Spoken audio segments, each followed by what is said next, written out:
Like, Yeah. what? Okay, so that's just there.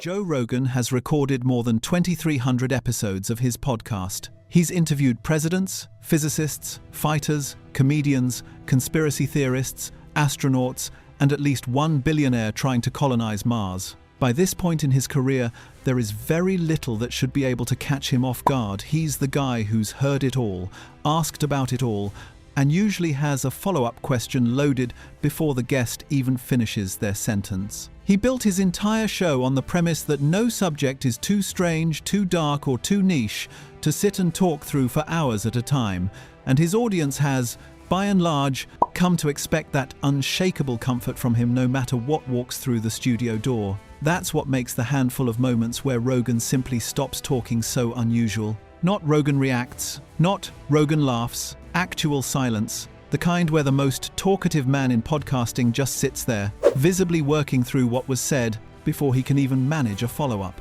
It's happened when a guest refused to answer a question about mushrooms because he said it could put his life in danger. It's happened when a guest broke down describing the day he lost his home to wildfire. It's happened when Rogan himself, mid-sentence, found himself unable to finish a thought about his own grandparents. And it happened, most strikingly of all, when Rogan sat reading a document out loud on air and had to stop, stare at the page, and admit there was simply no other way to interpret what he was looking at. Stick around, because by the end of this video you'll understand exactly which moments made even Joe Rogan, a man paid to talk for 3 hours at a time, run out of things to say. I like to say the first 5 seconds that I got the first patent award, my ego did swell, and then 10 seconds later, I said, are you frigging kidding? We're Neanderthals with nuclear weapons. How could I be the first one to have discovered that bees benefit from mycelium immunologically? Let's start with the one that plays almost like a comedy sketch, except nobody was joking. Rogan had brought on Paul Stamets, a well-known mycologist and mushroom researcher, for a wide-ranging conversation about fungi, one of Rogan's favorite recurring topics, given his own long-standing interest in psychedelics. Midway through, Rogan asked what seemed like a completely harmless question, wondering aloud about the benefits or negative effects of a specific type of mushroom. Stamets didn't answer. Instead, he told Rogan, with total seriousness, that the subject was explosive enough that discussing it could genuinely put his life in danger, and that he was reserving the right not to respond. Rogan, caught completely flat-footed, sat there for a beat in total silence before finally managing to get any words out at all. "Whoa, didn't expect that," he finally said, before noting almost to himself that his guest was just looking back at him without saying anything else. Because 10 to 20% of the bees in the treated colonies went to the control colonies, we actually diluted the differential because we had cross movement of control bees and beehive versus treated bees. And so when we actually, I think, some of my other co-authors thinks we actually have understated the data.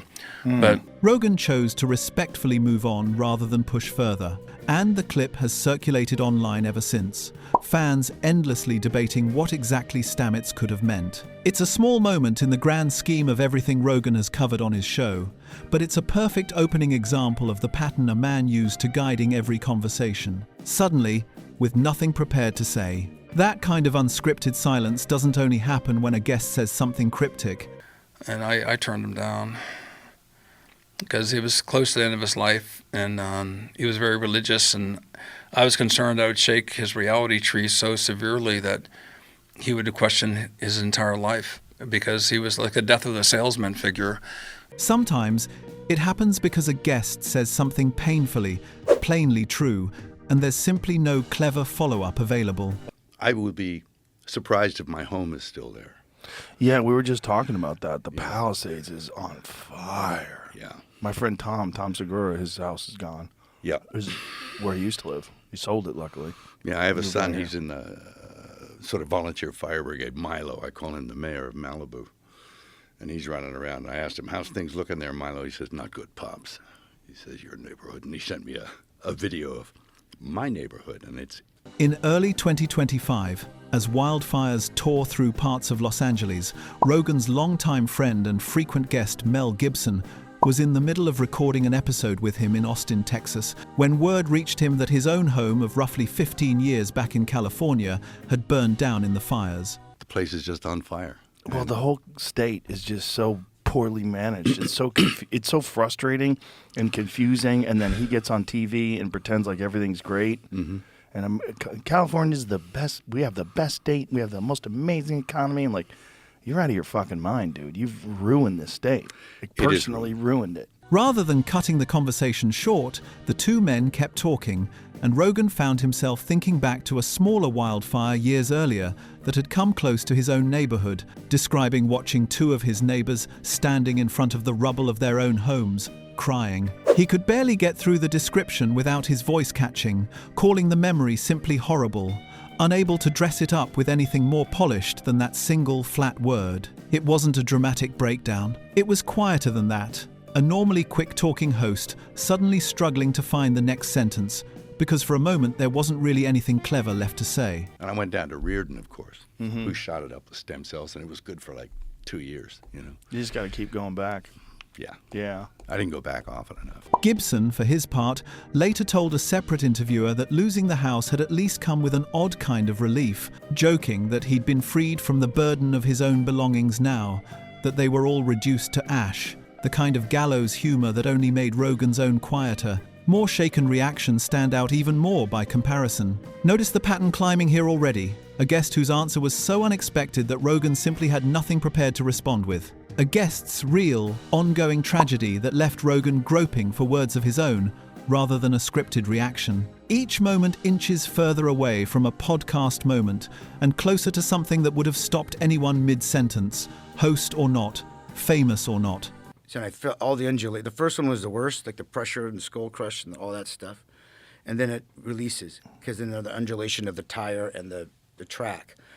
And you're awake for that. Just like by the sixth undulation, just like, all right, just kind of finish already. And you're just like, it's almost like, you know, you're drowning and being struck by lightning and bleeding out. It's all the things all at once, man. It's like immense. That same pattern showed up again, even more starkly, during a conversation with actor Jeremy Renner. 2 years after Renner had been critically injured, saving his nephew from being crushed by a snowplow on his own property, an accident that left him in intensive care and facing a long, painful recovery, he sat down with Rogan for a candid conversation about mental health and suicide. As Renner opened up about how difficult it can be for people in crisis to trust that things will actually get better, Rogan found himself visibly holding back tears, talking about how many people who survived their darkest moments later realized just how wrong they were to believe nothing would improve. Ooh. You can't afford that. You can't give that power. You can't give that value. You can't. I think anybody can sink into that, right? Anybody can sink into that. Yeah. Anybody can sink into that. It's just so hard for people that have never gone through something before. Renner responded by describing his own relationship with hopelessness in blunt, unguarded terms, saying that weight is something nobody can afford to carry, because it can pull anyone under, given the chance. It wasn't Rogan going quiet this time so much as Rogan barely managing to stay composed at all the host for a stretch of the conversation, essentially trading places with his guest, needing a moment to collect himself before he could keep the conversation moving forward. It is an actual requirement of life. It is the fiber, the DNA of love. Real love and true love and in perpetuity can't exist without suffering. It's impossible. We don't appreciate it. Yeah, you have to have suffering. Yeah. And suffering doesn't have to be looked at as a negative thing. It could be looked at as a beautiful thing. It's where real love comes out of. Yeah. You know, all my suffering, there was real love in there. Everyone around me just in this recovery. What made the exchange land so hard for listeners wasn't just the subject matter Rogan has discussed mental health before, but the specific sight of a man known for interrupting, riffing, and filling silence with jokes, instead sitting quietly, letting Renner's words hang in the air rather than immediately reaching for a response. Me, like, going forth on this great adventure to seeing this man that I loved.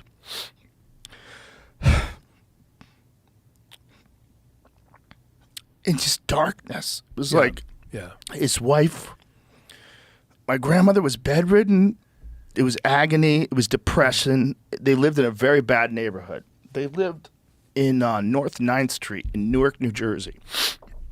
When they moved there, The same vulnerability showed up again, this time turned entirely inward, during a conversation with documentary filmmaker Sebastian Junger, who'd come on the show to discuss his book about near-death experiences. What started as a conversation about Junger's own research drifted, unexpectedly, into Rogan talking about people he'd lost in his own life, specifically his grandparents, and the period near the end of both of their lives when he'd sat with them as they were dying. Rogan described watching his grandmother decline, knowing she likely wouldn't outlive his grandfather by much, calling it a kind of darkness, a transition point in his own life between chasing his dreams on stage and watching someone he loved slip away. He talked about how close he'd been to his grandfather specifically, staying with him during his early years pursuing comedy in New York, and how the experience had pulled him back toward questions of faith he'd otherwise drifted away from. I looked at him, and I'm sure you've been to a funeral before, and I know you've seen dead people before, but there's something about seeing a dead body where you're like, oh, he's not there. Yeah. It's unmistakable. He's not there. It's not as simple as, he stopped moving. Right. No, he's not there. Yeah. He wasn't there anymore. Yeah.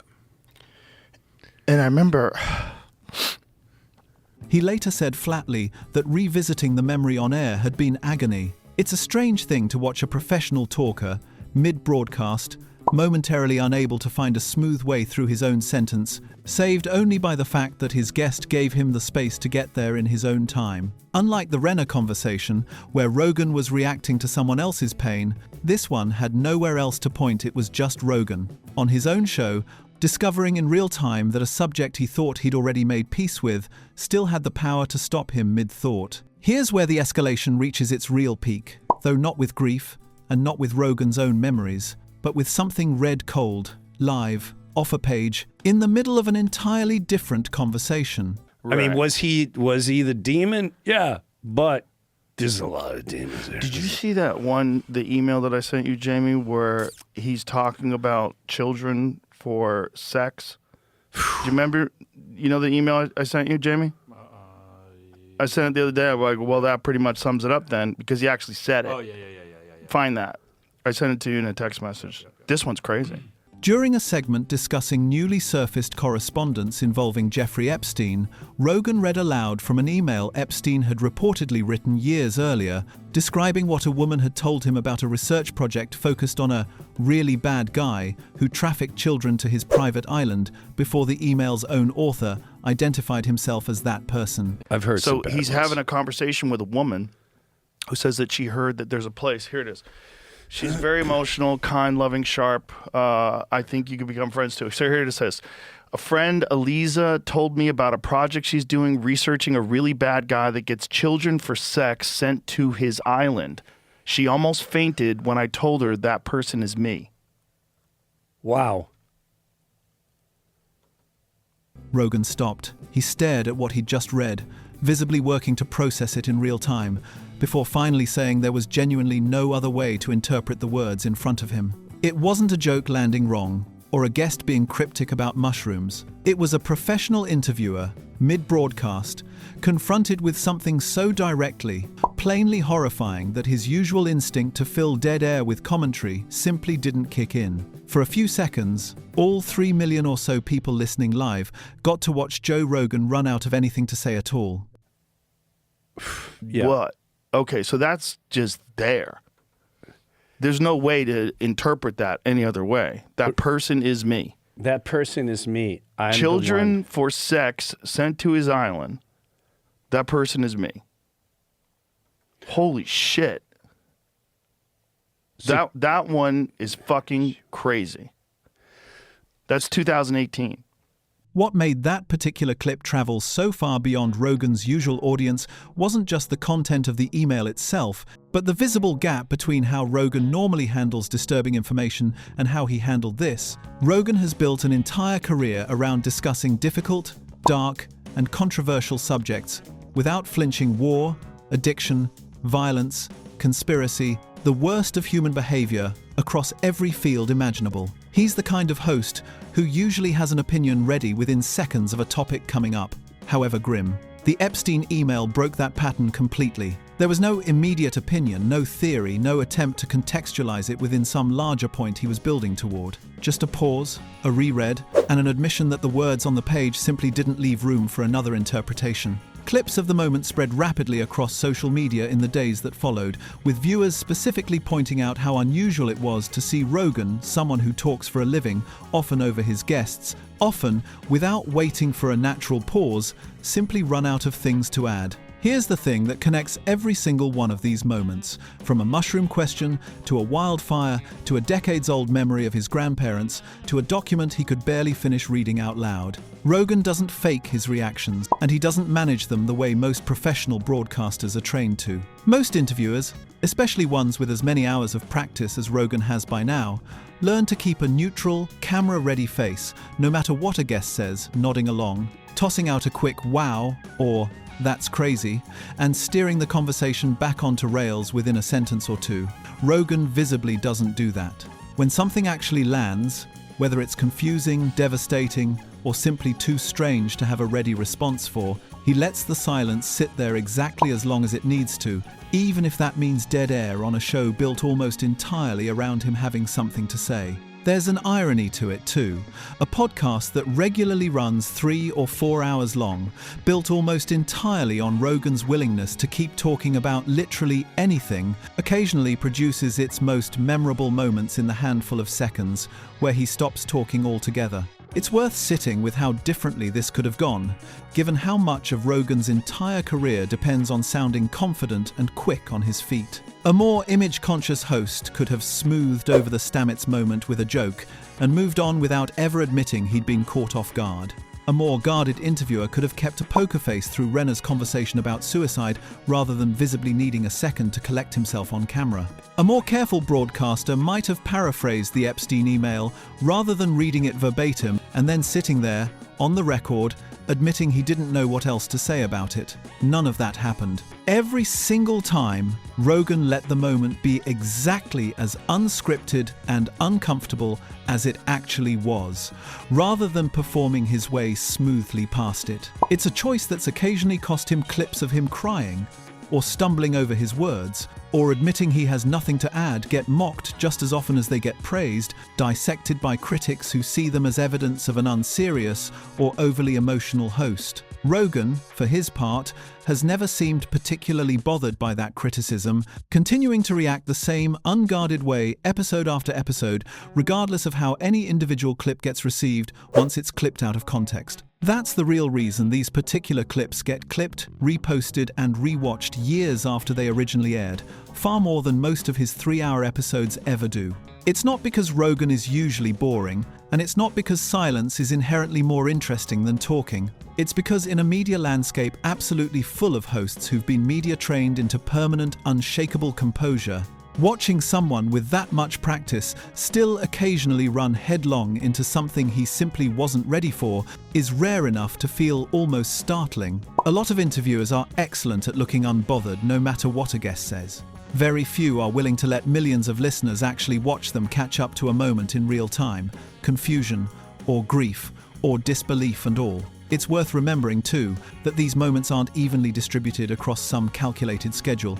Rogan doesn't know going into a given episode whether it'll produce 3 hours of forgettable back and forth, or one of these clips that ends up outliving the episode itself. That unpredictability is arguably the entire engine behind why people keep watching in the first place. Not the guarantee of a big moment, but the possibility of one, sitting there in every single conversation he has. So, when people say Joe Rogan went silent, and even he couldn't believe what he'd just heard, that's not really a criticism of him as an interviewer. If anything, it might be the exact opposite. The same instinct that makes him one of the most listened to broadcasters alive, the refusal to perform a reaction he isn't actually having, is the same instinct that occasionally leaves him with absolutely nothing scripted to say. Most hosts spend their whole careers trying to avoid exactly that kind of moment, treating dead air like a professional failure to be edited around. Rogan's biggest ones happened precisely because he never learned, or never bothered, to avoid it at all, and years later, those are still the clips people can't stop sending each other. Which of these moments got you the most? The mushroom question that supposedly put a man's life in danger, Mel Gibson's wildfire story, the Jeremy Renner conversation about mental health, Rogan's own memory of his grandparents, or the Epstein email he had to stop and stare at? Let us know in the comments which one you'd want to hear more about. And if you want more real stories about the biggest moments in podcasting, hit subscribe. We've got more of these coming every week.